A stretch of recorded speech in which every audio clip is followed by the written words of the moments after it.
What's up, babes? Welcome back to my channel. My name is Angel. So in today's video I am reviewing the NYX Can't Stop Won't Stop foundation. So if you are interested, then just keep on watching. So for foundation today, we are going to be talking about the NYX Can't Stop Won't Stop foundation. So let me just first start off by saying I am so proud of Alyssa Ashley here on YouTube for collaborating with NYX and coming out with this foundation.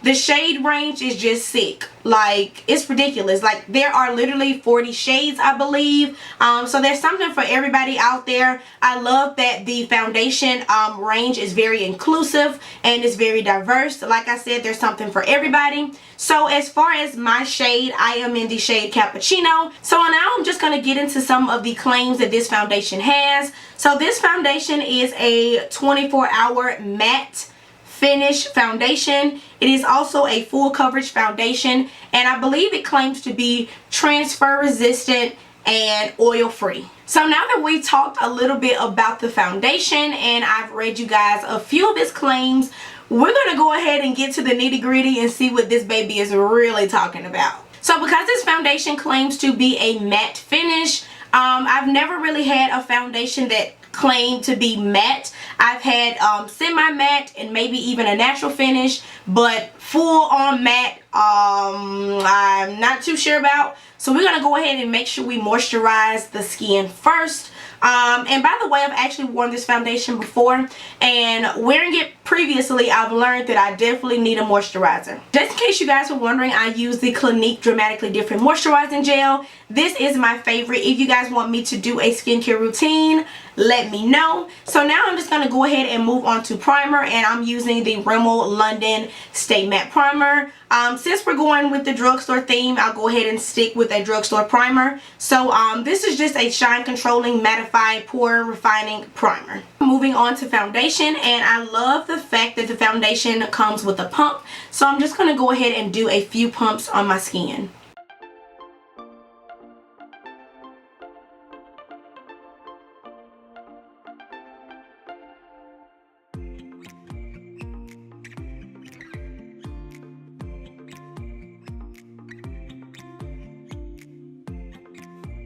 I definitely feel like I chose a really good shade match and a really good color because this is just literally blending right into my skin.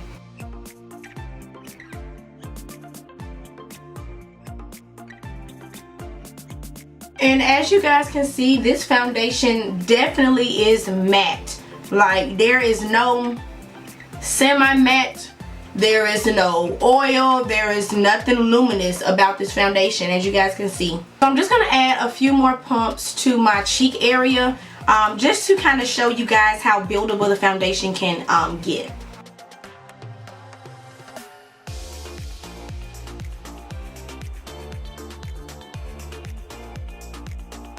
And as far as the smell of this foundation, it's not really a strong smell to it.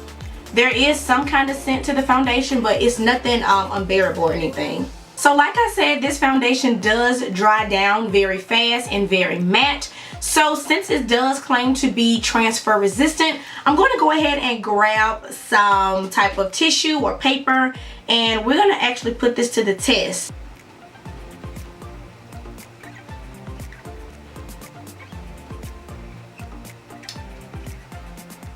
Nothing there. We're going to try to do this cheek just to make sure. And I'm really pressing this into my skin.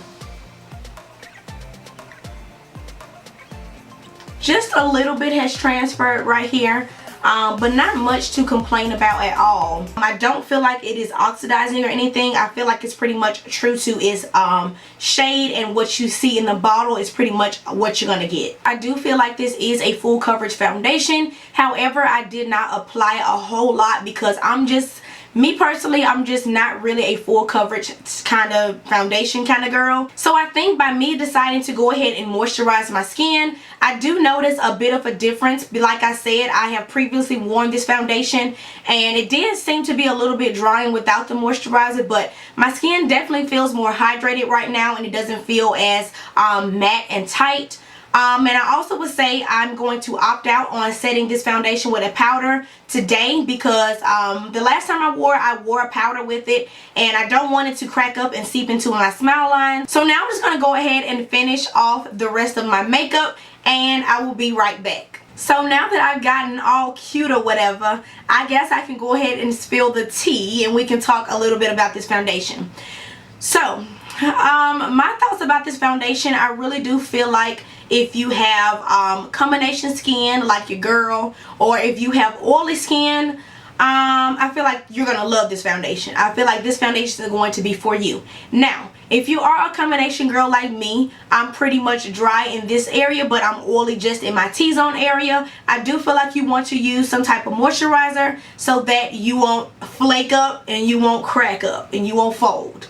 But if you have dry skin, I feel like you may not like this foundation that much. This one may not be for you. You might have to sit on a bench and sit this one out because it might be a little bit drying. Although you can moisturize your skin and make sure you prep your skin the correct way and maybe use an illuminating primer or something like that. But I definitely feel like this foundation is geared towards my combination and my oily girls. Like I said, I have previously worn this foundation and I don't feel like it has seeped into my smile lines. Y'all know that's a problem area for me. So with me not setting with powder, hopefully today it lasts a lot longer without seeping into my smile lines. So we're gonna see how it wears. We're gonna see how it goes. I also feel like that this foundation works well with other products.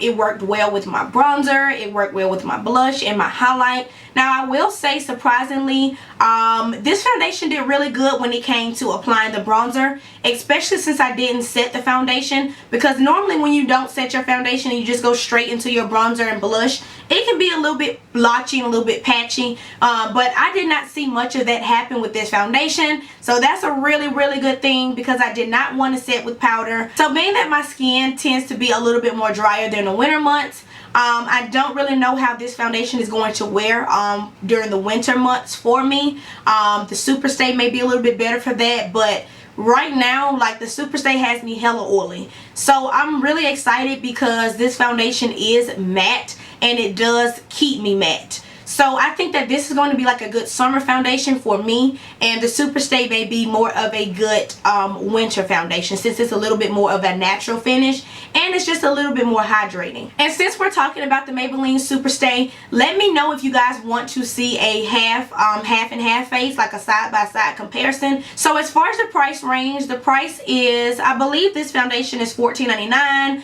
So for like $15, I definitely think this is a good foundation if you want to try it, and it's worth your coins. Now I will say, for it to be a drugstore foundation, just a little bit teeny weeny pricey, but it's super affordable compared to foundations that I love, like my Estee Lauder, that's like $45 now, and my Fenty Beauty, that's like $30 something. So compared to my Holy Grail foundations, I do feel like that this one is a really good price range. So that is pretty much my final thoughts and how I feel about this foundation. Drops mic, I'm done. I don't know what else more to say other than that this is an amazing foundation and I'm really loving it thus far. So if you guys like my foundation reviews, give it a big thumbs up, and if you like the channel, go ahead and smash that subscribe button so you can become a part of the gang. And I love you guys so much. Follow your dreams, and I will see you guys in my next video.